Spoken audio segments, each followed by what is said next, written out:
Okay, now let's do this viral hack.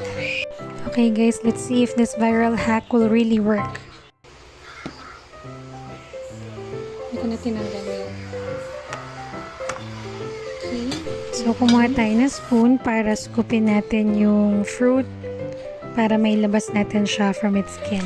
Guys, ang galing nito. Sobrang effective siya. Kasi less yung kalat and then ang bilis lang talaga niyang gawin.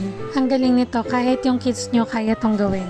Try nyo na mga moms. Kayang-kaya nyo. Try natin kung mas masarap ba yung ini-slice o yung kinakain mo siya ng buo. Para sa akin, mas okay to kasi yung juice talaga ng fruit, mas makukuha mo siya. And then, yung texture din ng fruit, mas ma-feel mo sa dila mo and sa mouth mo.